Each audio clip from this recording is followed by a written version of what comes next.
سلام بینندگان عزیز، تحولات تاجیکستان و جهان را از استودیوی مرکزی رادیو آزادی در شهر پراگ پی میگیریم. عبدالله اشرف هستم همراهتان. امروز سه‌شنبه 24 اوگوست. حالا توجه کنید به سرخطی موضوعهای برنامه امروز. پولها را از صندوق برآورید. عفو نوبتی مال و دارایی‌ها اعلان شد. بانک ملی از ساکنان دعوت کرد پولهای خود را به تاجیکستان برگردانده در بانک‌ها امانت گذارند. وزیر کارهای خارجه قرقیزستان از تاجیکستان خواست از دعواها بر سر زمین دست کشد و مرز طوری که حال و هست تقسیم شود. چرا قزاقستان با اقتصادی نسبتاً پیشرفته به فراری مغزها دچار آمده است؟ رفتن آنها برای کشور تلفات کلان است. در بسیاری از عرصه‌ها افسوس وضعیت همین گونه است. امروز بانک ملی تاجیکستان در یک همایش با شرکت همه بانک‌های کشور جزئیات عفو دارایی‌ها و مبلغ‌ها را شرح داد. جمال الدین نورعلیف معاون رئیس بانک ملی در همایش گفت که هدف از عفو مبلغ و دارایی‌های شهروندان تاجیکستان وارد کردن سرمایه علاوه‌ای به نظام مالیوی و بانکی و به این وسیله بیشتر گردیدن مبلغ گذاری به ساحه‌های اقتصادیات است. مقامات در تاجیکستان انتظار دارند که با اعلان عفو دارایی‌ها شخصانی که مال و مبلغ‌هایشان به عباره زیر بالشت پنهان است دارایی‌های خود را به مجرای قانونی درآورده به این وسیله سطح اقتصادی پنهانی کاهش می‌یابد. امید مقامات از قانون عفو در حالی است که برخی‌ها به وارد شدن میلیون‌ها سامانی به اقتصاد کشور در پی عفو اموال شبهه دارند. کارشناسان میگویند به گمان است که همه شهروندان به مقامات باور کرده اموال پنهانی خود را آشکار و قانونی کنند. در 3 سال استقلالیت تاجیکستان این بار دوم است که حکومت عفو مال و اموال اعلان میکند. پیش از این تاجیکستان سال 2007 چنین معرکه را برگزار کرده بود. گروهی از پناهندگان افغان در تاجیکستان هم هستند که بیشترشان آرزوی مهاجرت به کشورهای سوم را دارند. همکاران هم در شهر دوشنبه با آنها صحبت داشتند. مولا رجب یوسفی با چندی از پناهندگان افغان در تاجیکستان هم صحبت شد و معلوم کرد که آنها چه حال و روزگاری دارند. فرشته حسینی ورزشگر و فعال حق زنان 1 ماه پیش مجبور شد از افغانستان به تاجیکستان فرار کند چون به گفته خودش بعد از تصرف منطقه‌های آن کشور از سوی طالبان جانش در خطر بود. از اینکه من فعال حقوق زن بودم و همچنان کسی بودم که ورزشکار بودم مدالای رنگینی را در افغانستان آوردم از کشورهای مختلف مسابقات دادیم و این دلیل باعث شد بعضی انسانایی که متعصب باشن و بخصوص زن ستیز باشن اونا مرا تهدید کنن و بارها تهدید کردن، با کار چند بار زدن، کفن پشت خانه‌ام روان کردن و همچنان نامم در سطح جدول قتل‌های هدفمندانه برآمده بود. در سر موترم حتی فایر شدن، با ماشین زدن. متاسفانه وضعیت افغانستان. فرشته در رشته تکواندو مشق میکند و در چندین مسابقه ها هم شرکت کرده است. حالا با مادرش در دوشنبه است و درباره وضع کشورش از رسانه ها آگاه می شود. میگوید در چنین شرایط نمیخواهد به افغانستان برگردد. نه تنها جان ما، فرد افغانستان جانشان در خطر است. سوسن عزیزی هم به مانند فرشته حسینی با پیشروی طالبان مجبور شد از خانه فرار کند. عزیزی ختم کرده رشته حقوق است و میخواست از حق خود و دیگر دختران در کشورش حمایت کند، اما این سبب او را مجبور کرد که از این مقصدش دست کشد. ازدواج اجباری بوده، بعض ظلمنده بودن میف ازدواج کو همراه ما. چی بودن اونا؟ قماندان بودن؟ مشخص نبودن، افراد غیر مسئول بودن. من مجرد هستم، من در کابل پانتون میخواندم. نظر شما چی است؟ آینده فرشته و سوسن به مثل سرنوشت ده‌ها دختر افغان ناروشن است. در تاجیکستان شرایط ماندن ندارند و رفتن به کشور سوم هم مشکل است. راه بازگشت به خانه هم آسان نمیتابد. طالبان وعده دادند که در دایره دین اسلام به زنان حق کار میدهند، ولی فرشته و سوسن میگویند با تجربه که طالبان در گذشته داشتند به وعده آنها باور ندارند. با خروج نیروهای بین المللی، طالبان فعالتر شدند و دوام 2 ماه اکثر منطقه‌های افغانستان را اشغال کردند. حالا بجز از دره پنجشیر، دیگر همه منطقه‌های کشور در دست آنها است. صدها نفر از افغان‌ها دوام 1 هفته اخیر از کابل فرار کردند، ولی برخی از افغان‌های مقیم تاجیکستان گفتند به کشورشان برمیگردند، از جمله عبدالرحمن که 2 روز پیش از سقوط کابل به تاجیکستان آمده بود. ترس آنچنانی که جان ما به خطر باشه نداریم. ما قبلا اگر گاهی رفت آمد بکردیم مشکل راه مثلا ناامنی یا دزدی بود. در حال حاضر معلوماتی که ما گرفتیم این مشکلات کاملا برطرف شده. از دوستا و اقارب ما روزهای قبل پس رفتن افغانستان کدام مشکل ممانعتی از طرف طالبان یا دیگر کس در راه وجود نداشته و امنیت کامل تانستن بروند.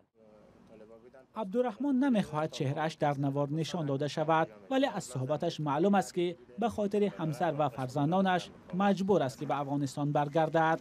مولا رجب یوسفی، نگاره فضل‌الدین، آزادی دوشنبه. وزیر کارهای خارجه قرقیزستان تخمین کرده است که یک راه حل بحث‌های مرزی با تاجیکستان دستکشی مشترک هر دو کشور از قلمروهای دعوایی بوده میتواند. رسلان قزاقبویف، دیپلماتیک کلان حکومت قرقیزستان، این فرضیه را در یک مصاحبه‌اش با خبرگزاری دولتی روسیه ریا نووستی بیان کرده است. جانب تاجیکستان هنوز به این نظرها واکنش نکرده است. همکارم خرامان بقازاده حالا در استودیو با ما هستند و خرامان لطفاً نخست صحبت‌های وزیر قرقیزستان را بیشتر شرح دهید. مصاحبه اختصاصی رسلان قزاقبویف وزیر کارهای خارجی قرقیزستان به خبرگزاری دولتی روسی روز 24 اوگوست نشر شد. رسلان قزاقبویف گفته است که با وجود تلاش‌ها برای انجام جریان علامتگذاری مرز تاجیکستان و قرقیزستان صحبت کردن درباره ختم نهایی این نزاع بر وقت است و گفته او یکی از راه حل‌ها میتواند قراری مشترک با تاجیکستان درباره از قلمروهای بحثی مشترکاً دست کشیدن هر دو طرف و جستجوی معامله‌های نو شده میتواند. آیا با این گفتگوها جانب تاجیکستان واکنش کرده است خرامان؟ هنوز نه عبدالله. ما پیش از همین برنامه به وزارت کارهای خارجی تاجیکستان مراجعت کردیم. هنوز نظری آنها در دست نیست. جانب تاجیکستان همیشه گفته است که در بحث مرزی شتاب نباید کرد و اعضای کمیسیون بین دولتی کار را پیش میبرد، ولی با نظر داشته موقع تا حال برای مطبوعات معلومی مقامات تاجیکستان می شود حد زد که پیشنهاد وزیر کارهای خارجی قرقیزستان احتمالاً رد می شود. طور 10 ساله های اخیر نشان داد بحث و دعواهای مرزی، یعنی گفتن این که این آبنبار از من است و آن چراگاه از شما و بیایید با این وضعیت راضی شوید، به یکی از حساس ترین مسائل از نظر منفعت های ملی و احساسات وطن دوستی مردم در هر دو طرف مرز تبدیل شده است. از سوی دیگر نزاع مرگبار مرزی در روزهای 28 و 30 اپریل امسال هم نشان داد که تا چه اندازه دعوای سر یک قطعه مرزی میتواند به آسانی دستخوش بازی های سیاستمداران پاپولیست و در نتیجه فاجعه های انسانی شود.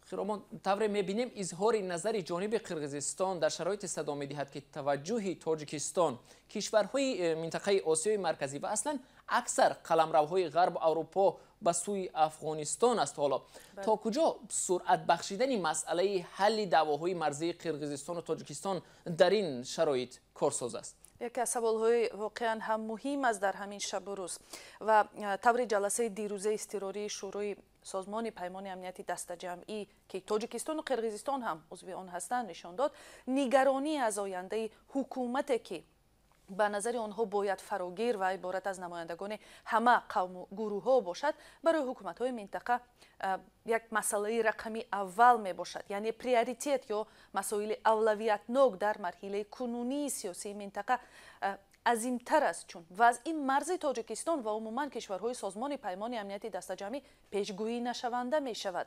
در چنین شرایط شاید برخی بگویند که باید مشکلات دیگری بین کشورها یکسو گذاشته شود و کشورهای آسیای مرکزی در پیشروی تهدید و چالش‌های نو همکاری و مشارکت بیشتر نمایش دهند، چون خطر این تهدید و چالش‌ها هم به همه کشورهای منطقه برابر تاثیرگذار می باشد. تشکر خرامان بقازاده، همکارم بود با شرح اظهار نظری وزیر خارجه قرقیزستان درباره راه حل‌های احتمالی مشکل مرز با تاجیکستان.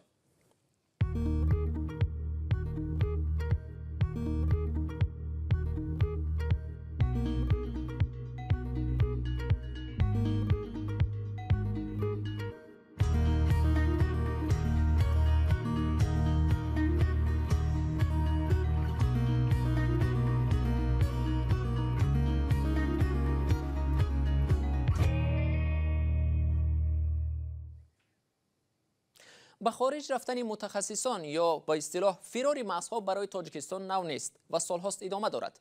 در 5 سال اخیر تنها در روسیه بیش از 204,000 نفر از ساکنان تاجیکستان شهروندی این کشور را پذیرفتند. اما قزاقستان هم با اقتصادی نسبتاً رشد کرده در منطقه با عین چنین چالش روبروست. متخصصان به کشورهای دیگر می روند. برخی از سطح کروپسیا نگران است و برخی دیگر آزادی بیشتر می خواهند. گزارش تلویزیونی نستایش وریم را در این باره همکارم میرزا نبی خالقزاد پیشکش می کند. تنها به اطلاع رسمی در 30 سال اخیر بیش از 3 میلیون نفر ترک قزاقستان کرده است. این آمار تنها آنهایی را که هجرت کردند در بر میگیرد، اما آمارهای خشک به سوال آنکه چرا رفتند پاسخ نمیگوید. قزاقستانی ها اکثرا به کشورهای اروپایی مهاجرت کردند. 2 میلیون نفر دیگر به روسیه رفتند. بیش از 1 میلیون قزاق تباران در آلمان به سر میبرند. در اوکراین 225,000، در بلاروس 70,000، یونان 27,000 و در چخیه 8 و پولش 6,000 زاده قزاقستان به سر میبرد. امسال نظر به سال قبلی 2020 خروج اهالی قزاقستان 30% بیشتر شده است. کشور آدمانش را از دست می دهد، شهروندان فعال و نیروی کاری. در میان آنهایی که ترک کشور کردن مهندسان، آموزگاران و دکتران هستند. در همین حال بخش تندرستی به کمبود متخصصان ورزیده روبرو است. کمبود متخصصان در دوره پاندمی سخت احساس می شود.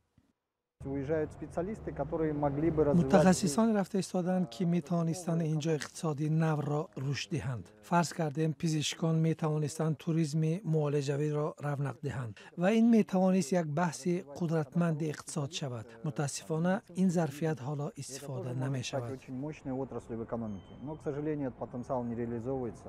مهاجرت در میان جوانان در قزاقستان معمول است. در شبکه‌های اجتماعی یک زمره نوارهایی میچرخند که درباره آمادگی برای دست کشیدن از شهروندی و در کدام گوشه جهان زیستن بهتر است معلومات میدهند. قهرمانان این گونه نوارها درباره آنکه چرا آنها ترک کشور کردند قصه میکنند. بعضی‌ها به خاطر آینده کودکان رفتن، قسمی را کروپسیا نگران کرده است. آنهایی هم هستند که آب و خاک وطن برایشان فارم نیست.